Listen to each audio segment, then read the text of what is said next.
परम प्रेममय जुग पुरुषोत्तम शिष्य ठाकुर अनुकूल चंद्रेर आतुल चरणे जानाई आमार शतकोटी प्रणाम। जय गुरु।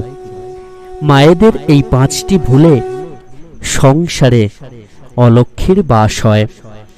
সংসার ছেড়ে মা লক্ষ্মী চিরতরে চলে যান। সংসারের আয়োন্নতি বাড়তে চায় না, দুঃখ দারিদ্রতা ঘিরে ধরে। তাই বাড়ির মায়েরা এই পাঁচটি কাজ ভুল করেও কখনো করবেন না।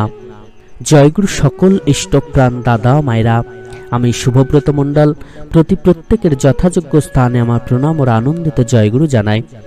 শাস্ত্র মতে স্বামী স্ত্রীকে হরগৌরীর সাথে তুলনা করা হয়ে থাকে।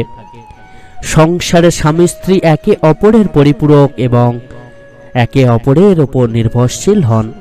তাই তো স্ত্রীকে অর্ধাঙ্গিনী বলা হয়ে থাকে। বিবাহের পর স্ত্রীর ভাগ্য স্বামীর সাথে জুড়ে থাকে। স্ত্রীর ধর্ম কর্ম যজ্ঞ বা ব্রতাদের পূর্ণ ফল স্বামী লাভ করেন। ঠিক তেমন ভাবে স্ত্রীর কর্ম যদি খারাপ হয় তাহলে সেই কর্মফলও কিন্তু স্বামীকে ভোগ করতে হয়। আমাদের হিন্দু সমাজে প্রত্যেক ঘরের মায়েদেরকে মা লক্ষ্মীর স্বরূপ ধরা হয়। তাই মায়েরা যদি কোনো খারাপ কাজ করেন তাহলে মা লক্ষ্মী রুষ্ট হন এবং সেই গৃহ থেকে চলে যান। আর মা লক্ষ্মীর যখনই গৃহ থেকে চলে যান তখনই অলক্ষ্মী সেখানে ঢুকে পড়ে। যদি আপনার ঘরে এই রকম ঘটতে দেখেন তাহলে যত তাড়াতাড়ি পারবেন শুধরে যান। কেননা ঘরে যদি অলক্ষ্মীর বাস হয় তাহলে সেই ঘরে দুঃখ দারিদ্রতা বেড়ে যায়, রোগ শোক বেড়ে যায়, আয় উন্নতি কমতে থাকে। তাই মায়েরা এই 6টি কাজ ভুলেও করবেন না।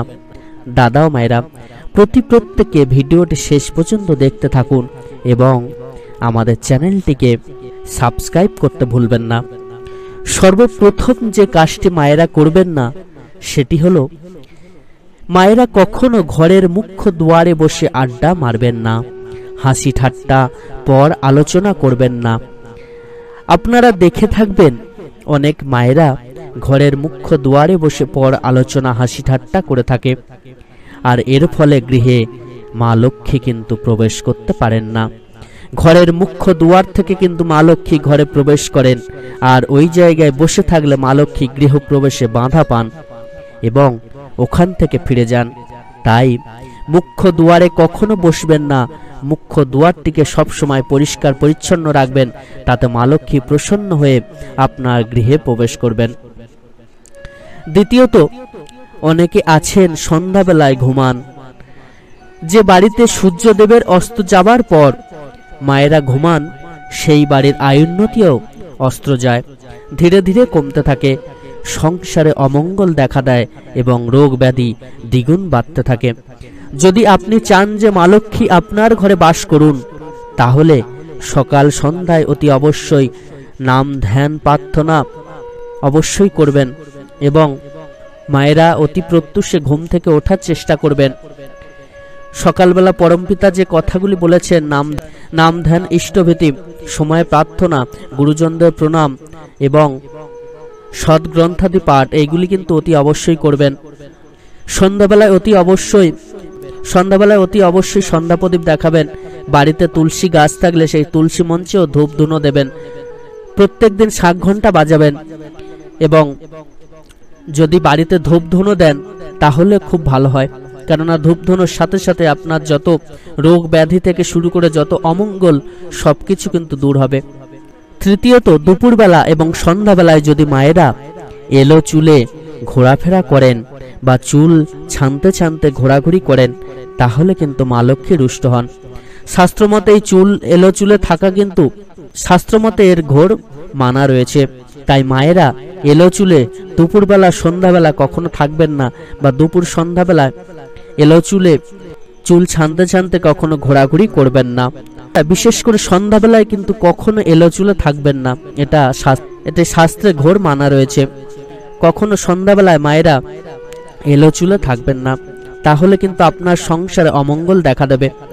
চতুর্থত, মায়েরা যদি উচ্চ স্বরে বাক্যালাপ করেন ঝগড়া করেন, গালিগালাজ করেন, গুরুজনদের সঙ্গে তর্ক করেন, খারাপ ব্যবহার করেন, শ্রদ্ধা ভক্তি যদি না করেন, স্বামীকে যদি মানতে না চান, স্বামীর কথা যদি শোনেন না, সেই বাড়িতে মা লক্ষ্মী কখনো থাকেন না এবং সংসারে অমঙ্গল সবসময় লেগে থাকে।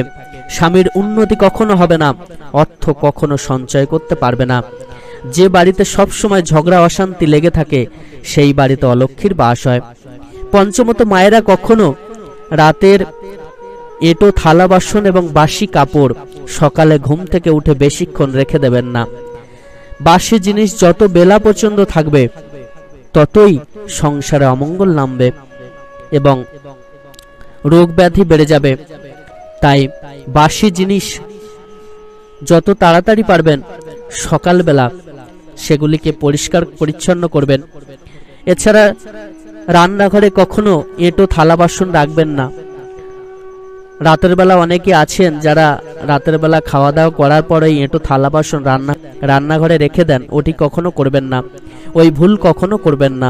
এঁটো থালা বাসন সবসময় বাইরে রাখুন এবং এঁটো থালা বাসনে কেউ খাবেন না, কাউকে খেতেও দেবেন না।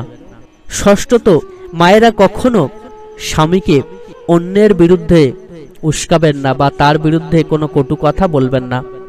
অনেক মায়েরা আছেন যারা স্বামীর কাছে নালিশ জানান, স্বামীর কাছে অন্যের হয়ে বিভিন্ন রকম খারাপ কথা বলেন। এরকম কিন্তু কখনো করবেন না। বা অনেকে পর আলোচনা করে এর কথা ওর কাছে, ওর কথা এর কাছে বলে, এগুলোও কিন্তু কখনো করবেন না। এরকম করলে কিন্তু আপনার সংসারে মা লক্ষ্মী কখনো থাকবেন না, অলক্ষ্মীর বাস হবে। স্বামীর সাথে ঝগড়া করবেন না, স্বামীর সাথে তর্ক বিবাদ করবেন না, স্বামীকে শ্রদ্ধা ভক্তি করবেন, স্বামীকে অবজ্ঞা করবেন না এবং স্বামীর কথা মেনে প্রেম ভক্তির সাথে সংসার করবেন।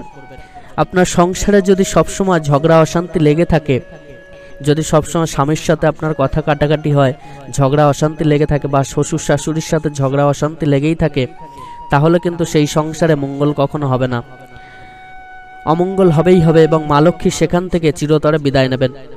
তাই যদি আপনি চান যে সংসারের উন্নতি হোক, যদি আপনি চান যে সংসারের আয় বাড়ুক, আপনি সুখে থাকুন এবং পরিবারের সকলে সুখে থাকুন, তাহলে কিন্তু এই 6টি ভুল করে করবেন না। মায়েরা যদি এগুলি মেনে চলেন তাহলে কিন্তু সেই সংসার স্বর্গসম হয়ে উঠবে।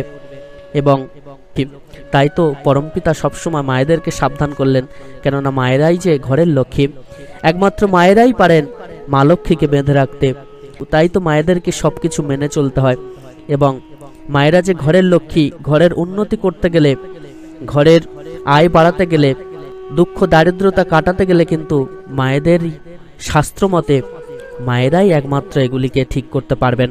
তাই যারা এই ভুলগুলি করে চলেছেন এখনো পর্যন্ত, তারা অতি অবশ্যই শুধরে চলুন, পরমপিতার কথা মেনে জীবনকে শুধরে নিয়ে জীবন ধন্য করে তুলুন, সংসার সুখের করে তুলুন। সুখ শান্তি আপনার সংসারে সবসময় বিরাজ করুক, সবসময় আপনার সংসারে উন্নতি হোক, আয় বাড়ুক এবং আপনার স্বামীরও ইনকাম বাড়ুক। আপনারা প্রত্যেকে খুব ভালো থাকবেন, সুস্থ থাকবেন, সুন্দর থাকবেন, প্রত্যেককে ভালো রাখবেন। পরমপিতার এরকম অমৃত কথা শোনার জন্য আমাদের চ্যানেলটিকে সাবস্ক্রাইব করতে ভুলবেন না। পরমপিতা আপনাদের প্রত্যেকের মঙ্গল করুন। জয় গুরু, বন্দে পুরুষোত্তম।